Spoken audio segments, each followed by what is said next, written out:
Welcome, fellow confidence crusaders, neuro nerds, and success equalizers. This is your podcast, Real Confidence. I'm your host, Alyssa DeVere, and I'll be sharing a bit of basic brain science, some surprising social secrets, and a touch of tough love. Why? Because I believe confidence is everyone's fundamental right and choice. So let's get to it.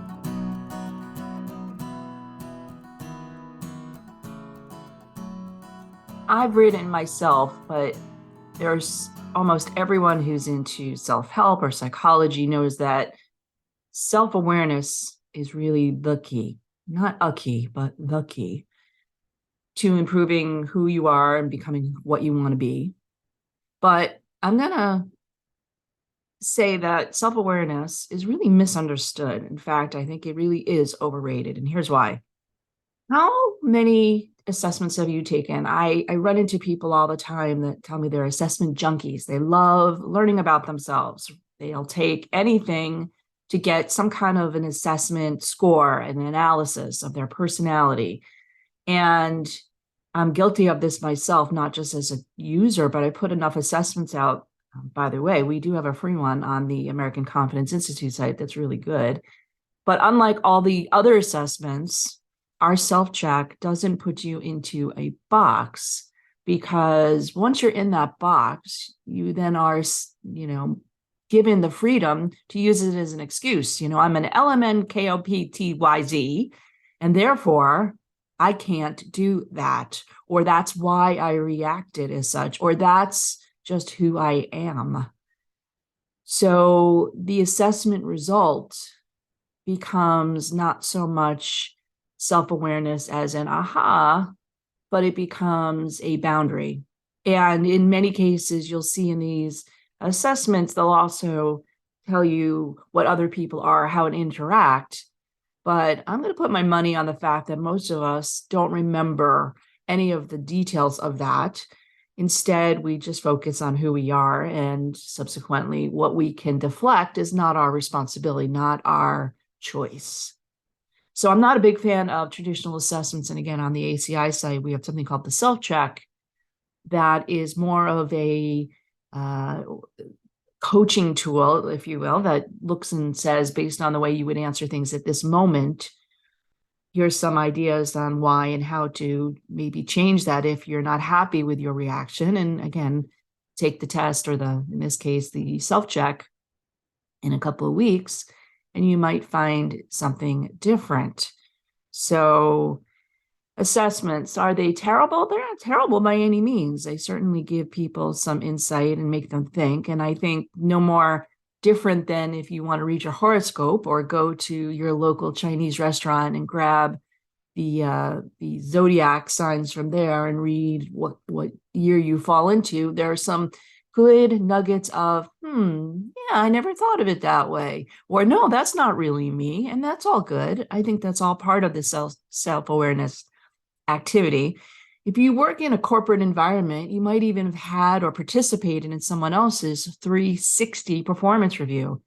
The concept is anonymously asking your peers to give feedback. And I've seen some of these results. A lot of my coaching clients will come with their 360 assessments with their heads hung low and go, oh, my teammates don't think that I'm easy to work with, or that I confirm too often. I say yes too often, or I ask them for their confirmation too often. They get feedback like that, or that they're too agreeable, that they agree too easily, right? It's kind of this soft way of saying to somebody, knock it off. But, whether you have that kind of feedback, or again, maybe you've done a color analysis, whatever it is, all good food for thought. And you get to choose if you agree, if you want to do something about that feedback. But I would say it is very rare, extraordinarily unusual, that somebody's going to tell you the truth, that it is unconscionable to think that somebody's going to tell you that you're self-centered, or you're sloppy, or you're disorganized, or you're stuck in your ways and completely inflexible.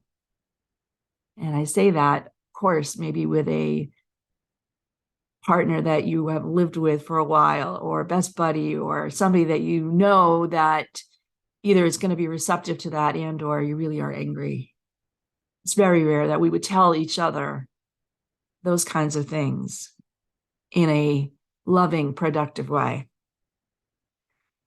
And I wonder if you've ever thought about, if you're in a work environment, for example, maybe you're the difficult person. And maybe you're the reason everybody else is going to training to learn how to deal with you. Self-awareness, right? Now,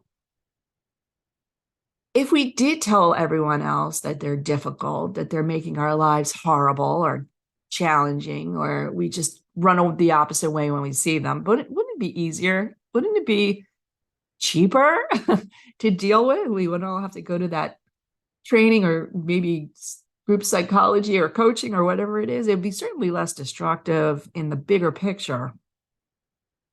But it is scary, and there are legal ramifications. And of course, this kind of feedback is often subjective. We can collect all the data points in running journal file, as often you'll be told, if somebody's really acting inappropriately, collect the data, right? But it is relatively subjective, so it makes it hard. A recent situation for me, been very painful, very, very hard, emotionally, financially, is I had to fire someone from my team. And this was somebody that's worked in the group for about 3 years. And it went on for a while that I knew that there was a problem. It wasn't something that I woke up one day and go, oh, but I excused all the shortcomings. For a long time, I kept saying, that's just the way she is. And so I would hire more people. I would spend more time, more money, covering up those gaps, filling those gaps, because that's just the way she was. And I figured, I had a need for that person. She provided some content, some expertise, some things that were valuable to me in the business. But after $500,000 of trying to work with her in a productive way, I not only was really, really tired, I'm really angry still. I'm angry maybe more at myself than even her, because I let that go on for so long without addressing it so clearly in the face. But it got so far down the path that I was really losing sleep for weeks on end. I know my team was angry and frustrated. We weren't being productive, certainly taking a toll, whether we could pinpoint the data or not, on our clients, on our partners, because not only was this person dropping the ball and not responsive and all that, but because we were all angry, we were frustrated, because the energy, starting with me as the leader, was really negative, was really, really sucking the wind out of everyone's joy. So I found it hysterically ironic when this particular individual said to me she was all excited about discovering the platinum rule. And for those of you who don't know the platinum rule, we probably know the golden rule, or do unto others as you would unto yourself. But the platinum rule is more what the diversity market looks at, which is do unto others as they want to be done unto. In other words, don't assume that somebody likes or wants the same things you do, and figure that out so you can support and serve them. And when she came to me and she was all excited about that, I was like, boy, oh boy, I hope she understands what that really means. Clearly not. Clearly not. So a lot of time, a lot of money, a lot of energy lost. And again, my anger, as much as I was frustrated with her, was really directed at me, because by the time that I was in a position then to do something about this, my legal and financial advisors were really strong and said, do not tell her anything, just let her go. Because as a business, the liabilities, the stakes are so high that if I said anything, it could be misconstrued, could be taken back in the form of a lawsuit. So instead of sharing with this individual my concerns, my issues at that point because we knew that she had been lying and doing things that were against contract. All I could say was to her, it's unfortunate you feel that way.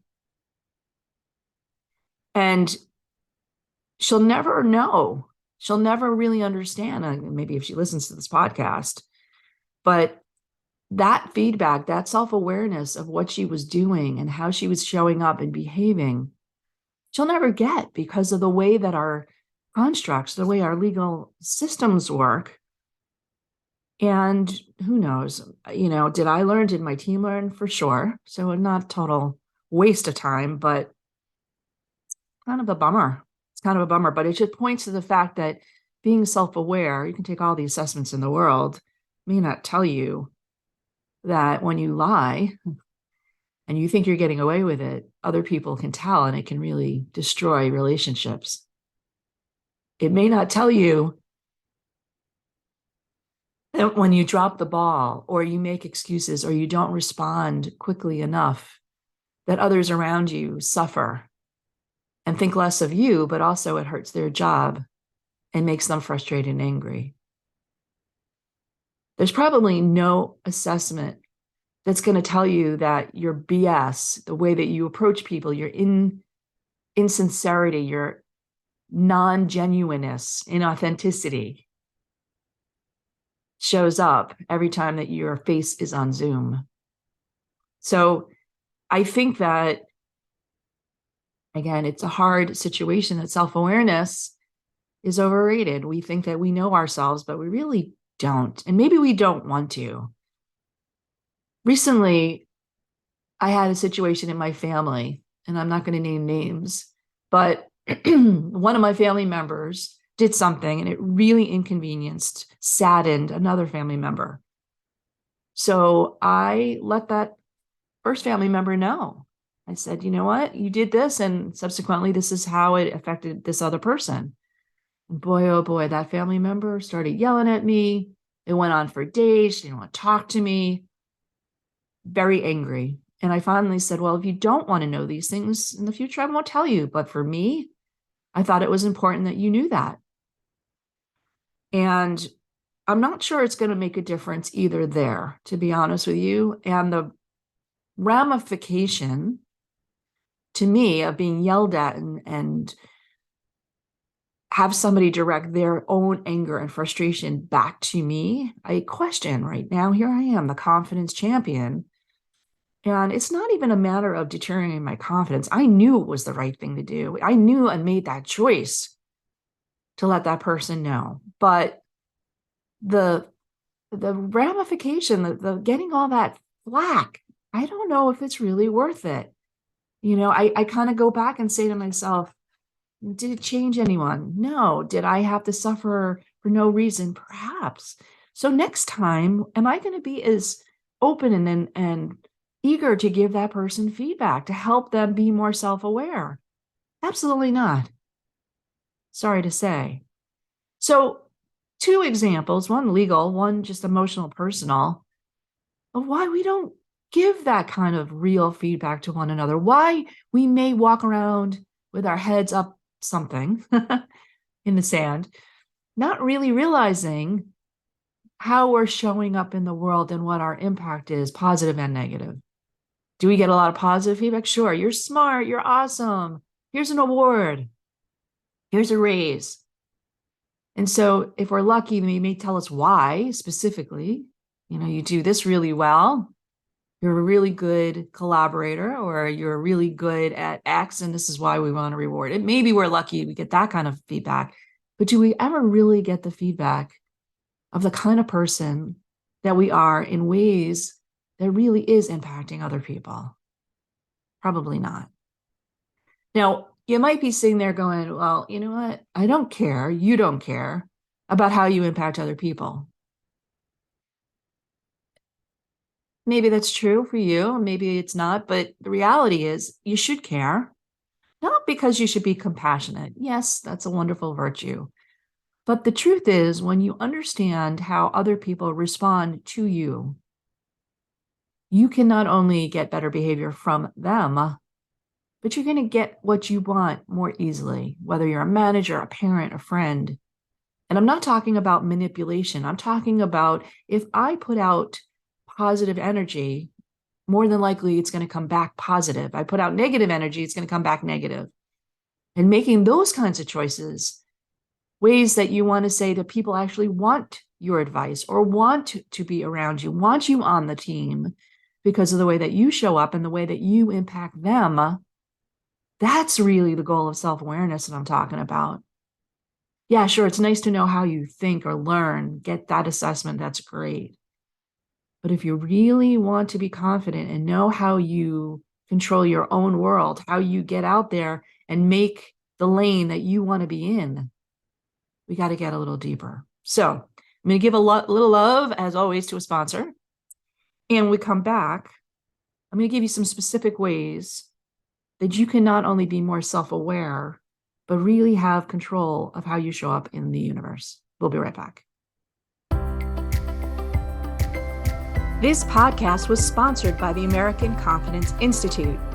ACI uses basic brain science to teach you not what, but how to think with more confidence.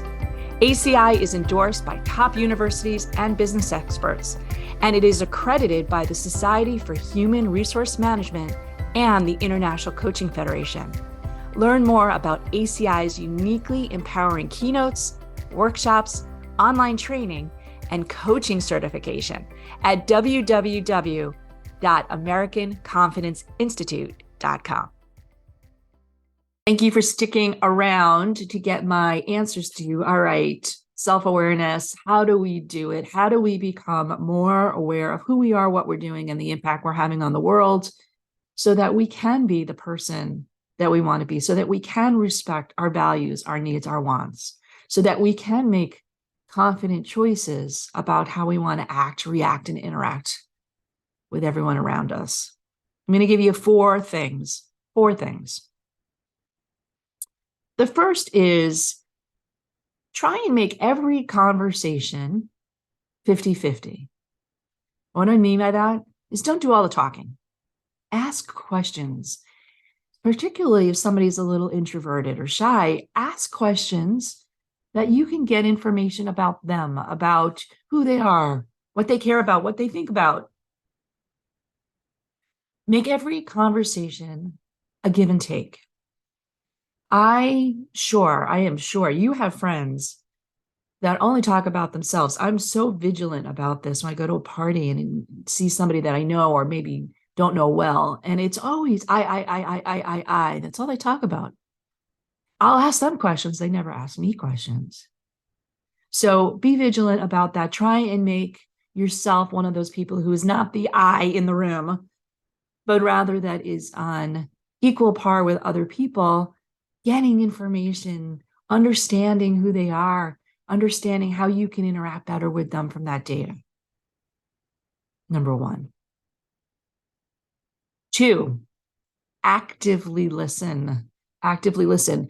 When you are having those conversations or with anyone, catch yourself when you are starting to think about what you want to say next. So while the person's speaking and you're not paying attention and you're going, I'm going to say this next, stop yourself. That is not healthy for anyone. You're missing what they're saying. All that data they're giving you is floating by because you're so focused on yourself. And there is nothing wrong with letting somebody speak, waiting for some silence, and then responding, giving yourself a little time to think about what you do want to say afterwards. But if you do it while they're speaking, shame on you. Reality is most of us do that, and most of us do it all the time. So try and break that habit. Actively listen. And when you catch yourself thinking while they're speaking, say stop in your head. And if you can even admit to them, hey, you know what? I just missed what you said. Can you repeat that? That's actually not a bad thing. That's like letting somebody know I actually really care what you said. And I drifted for a minute. I apologize. So that's number 2, actively listen. Number 3, when somebody does something or says something that you appreciate, let them know that. I have a friend who for a really long time was one of those people, I, always telling you about her and her family and her situation and her this, that, and her that. And it got to a point where I was like, do you even know that I'm in the room? Do you even know that there's somebody else on the other side of that text? So for about a year now, maybe more, I lost track. I've been actually thanking her every time she asks about me or something about my family. And guess what? It's changed her behavior dramatically. It's changed the way she's interacted with me. I can't say how she's interacted with other people, but I still thank her. I still remind her that I appreciate that she's asking. And lo and behold, the behavior's changed. So when somebody does something or says something and you're like, wow, I really appreciate that, say it, write it, let them know, and let them know all the time. Now, number 4, seek real feedback. And this is hard. It's hard to do, but it's hard to take.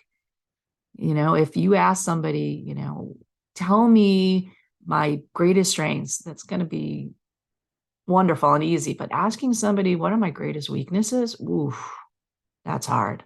That's hard. Now, how do you do that? You do it. You just do it. You ask somebody, or you can ask 3 friends that you could say, look, I want to work on something. I want to be a better friend. I want to be a better parent. I want to be a better partner.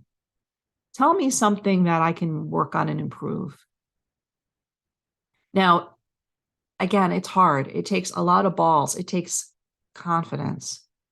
But if you really want to be self-aware, you want to know how you can improve the way you are relative to how other people are reacting, ask them.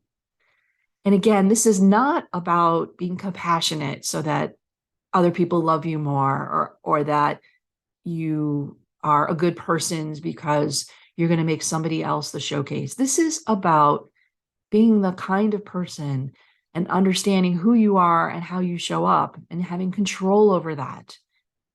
But yes, it also winds up helping other people to appreciate, to fall and support in that lane for you. So number 1, make every conversation 50-50. Number 2, actively listen. Number 3, thank people when they say or do something you appreciate. And number 4, seek real feedback. I hope this has been insightful for you. I hope that it's made you think about, do you really know who you are? Do you really know who you want to be? Not just in your head, but in other people's too. So thank you for tuning in. We'll talk soon again. Before we totally wrap up, I want to let you know that full transcripts and show notes for this and other Real Confidence episodes can be found on www.americanconfidenceinstitute.com/podcast. I also want to remind you once again that the best way to get confidence is to give it to others. And you can do it just by liking and sharing this episode on your preferred podcast and social media channels. You can even give me some confidence by noting topics you'd like me to consider for the future. So for now, this is Alyssa DeVere. Thank you for helping to bring more confidence to the world. Master editing done by Ben Weinstein, with original music performed and composed by Jeff Mitchell.